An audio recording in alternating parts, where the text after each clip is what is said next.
everybody, and thank you for inviting me. I'd like to thank Steve and Cy as well for including me in this session. I'm honored to be part of it.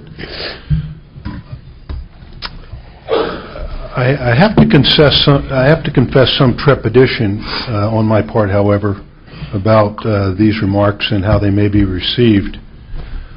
I was just thinking about, when Ed was speaking, how much experiences are different. And my personal engagement and interaction with the Academy over the 32 years of active duty military service that I had, and I should point out that a good number of those active duty years were spent associated with higher education in my role as a professor of military history and leadership and as an academic department head at West Point, and also during my subsequent service these past 7 years as the Deputy Superintendent and Dean of Faculty at the Virginia Military Institute. None of that experience has evinced for me any of the wariness and suspicion and animus that I know that many of those here share about the professorate. I graduated from the Military Academy in 1969. Then Major Bunting joined the Academy's Department of Social Sciences soon after I graduated, and I regrettably missed the opportunity to study with that remarkable officer and educator. My opportunity to learn at the knee of that master came later when I served as his Dean of Faculty at VMI, and we together chartered a course to demonstrate the full value that a classic liberal education could realize for a military college devoted to educating leaders of character who were prepared to serve their nation as citizen soldiers. West Point in the 1960s was in some ways remarkably insulated from the turmoil that the nation faced at home. As cadets, we expected to deploy to Vietnam soon after graduation, and we focused on preparing ourselves for that service to our nation. Vietnam, for most of us, was the summons of the trumpet about which President Kennedy had spoken so movingly, and we were prepared to pay any price and to bear any burden in the defense of liberty. I'm embarrassed to report that I do not have any clear memory of hearing much debate about the war as a cadet, even much debate about which various alternative strategies might have delivered progress or victory. Now, as an aside, I'll wager that I'd have found this kind of debate in Major Bunting's classroom. And perhaps my memories are distorted by time. More possibly, perhaps they reflect my own experience as a college professor.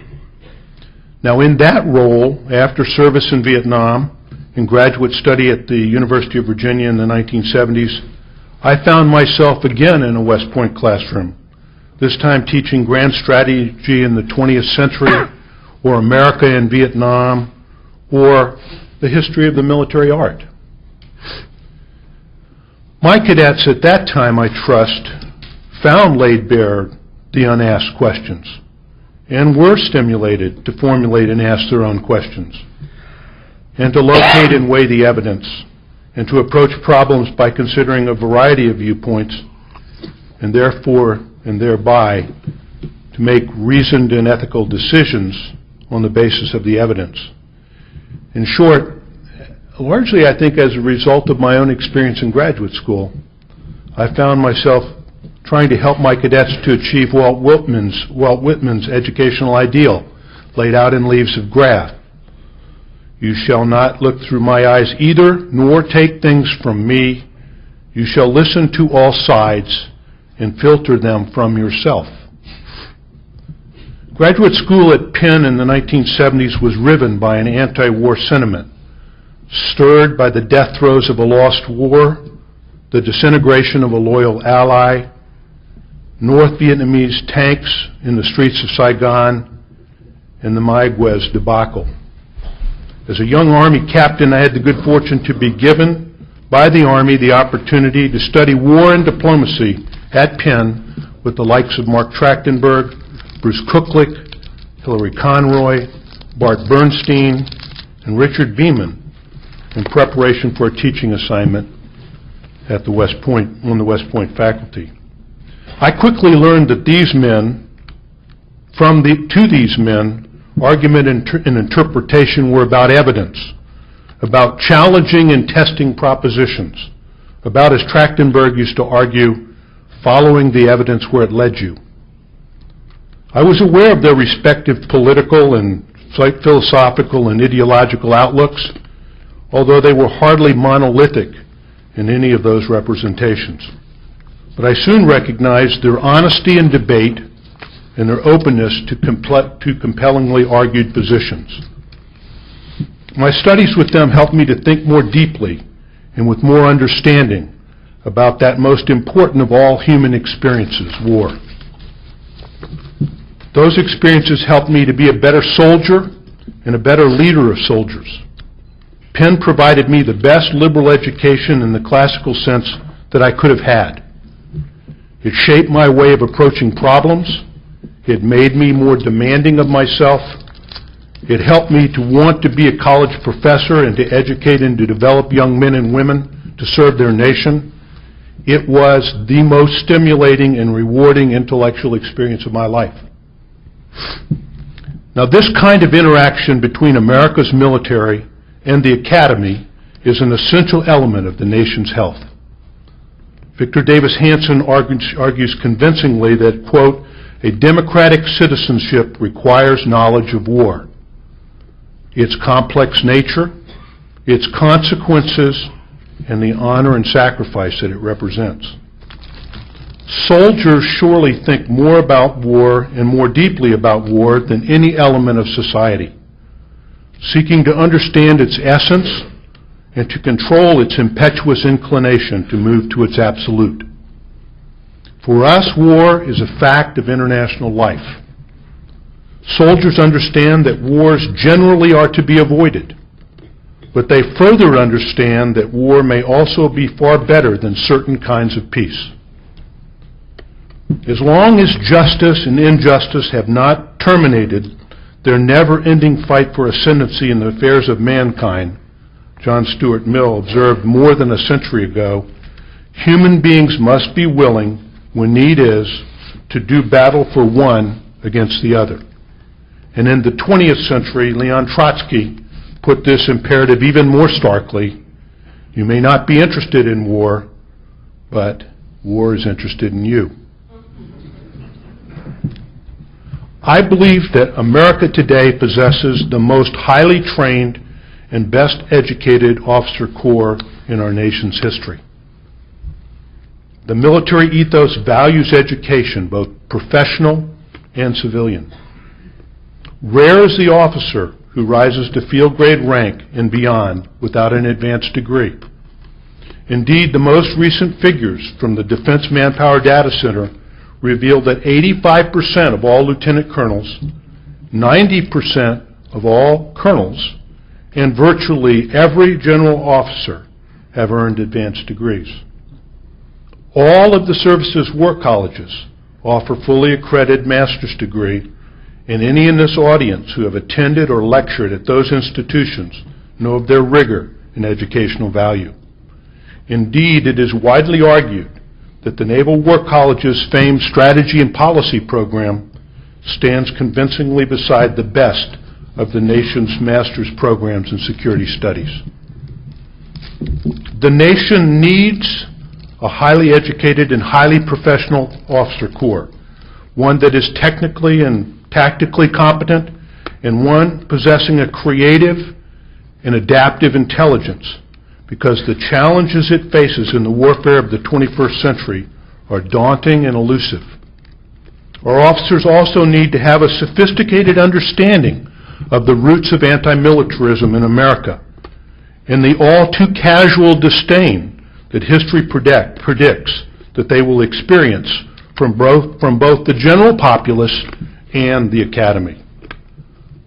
This sophisticated understanding will help to forestall the drawing of exaggerated conclusions about that experience.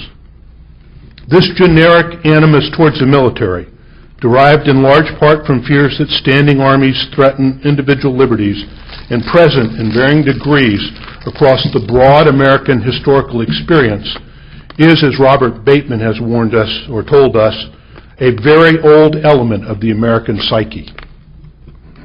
We soldiers must understand and accept this American twitch and place it in context, avoiding withdrawal into a self-righteous Praetorian cocoon and remembering our role in service to the nation.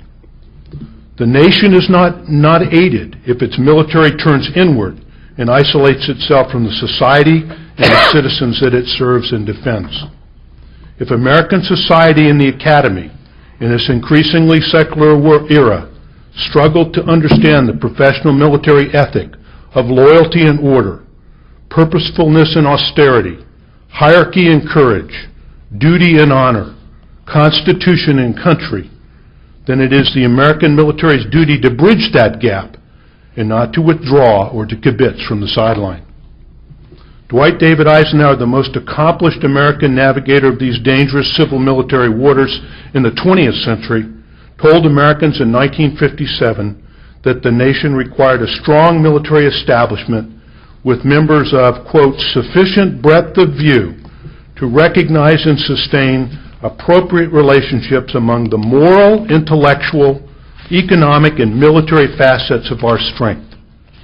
Eisenhower recognized then as now, as we do now, the reality that military officers are part of a corporate commonwealth, integral parts of a grander team committed to the preservation of the American way of life. That call to the subordination of self-interest to the commonweal did not advocate the compromising of principle, but instead encouraged the disparate elements of American society to respond with the same sort of diplomacy and leadership that Ike demonstrated while coordinating and subordinating the various coalition elements of the Grand Alliance in the European theater of operations in World War II. Seems to me Ike's advice and perspective is especially relevant when one considers the growing strength of the military voice in what, until the Cold War, had been the largely civilian realm of policymaking. And ironically, I would just point this out, as diplomatic historian and military historian Mark Stoller has pointed out, during the same period that you had this military expansion in terms of its voice, there also emerged a strong civilian counterforce role in the development of alternative military strategies with strategists like, say, Bernard Brodie or Albert Wohlstetter, and more contemporaneously, Paul Wolfowitz. This expanded military voice opened not only a reversal of sorts in terms of the civil-military stereotypes of hawks and doves, it also, not surprisingly, spawned enormous civil-military tensions. While Richard Cohen's 1994 assessment of an American military out of control in the early post-war period, early post-Cold War period, is surely exaggerated, the proper role of the military in shaping foreign policy, in setting the conditions under which it acts, in developing the force structure appropriate to its missions, and in mobilizing American society to support its activities, remain today highly contentious issues and highly relevant to the principle of civilian control. There is nothing obvious or inevitable about the subordination of the armed forces to the wishes and purposes of civilian leadership, Elliot Cohen has most recently warned us. But if Clausewitz is correct, and war is but a political instrument, and policy must remain the guiding intelligence, then we are steering into very dangerous waters if we cannot keep a clear view of the true nature of the political-military dialogue. Cohen's take on this problem is instructive and relates directly to the theme of this conference. He reminds us that the civil-military dialogue, the dialogue between statesmen in general, must at its essence be an unequal dialogue.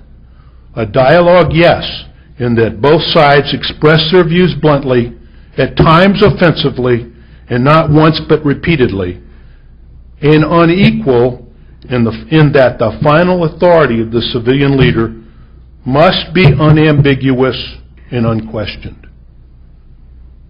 This point may be illustrated by the relationship that General George Catlett Marshall had with his commander-in-chief, President Franklin D. Roosevelt, during World War II. Marshall's relationship with Roosevelt rested on the belief that frankness and candor were essential elements of his advisory position. He would best fulfill the responsibilities entrusted to him by the nation by establishing and demonstrating that he was a professional soldier and a man of integrity.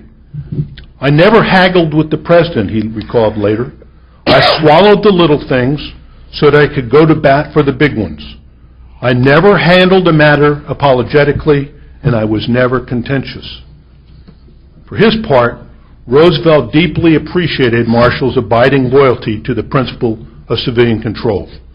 Responding one day to Speaker Sam Rayburn's praise of Marshall's integrity and effectiveness with Congress, Roosevelt insisted that no one admired Marshall more than he did. I'm not always able to approve his recommendations, and history may prove me wrong, he said, but when I disapprove them, I don't have to look over my shoulder to see whether he's going to the Capitol to lobby against me or whether he's going back to the War Department. I know he's going back to the War Department to give me the most loyal support as Chief of Staff that any president could want.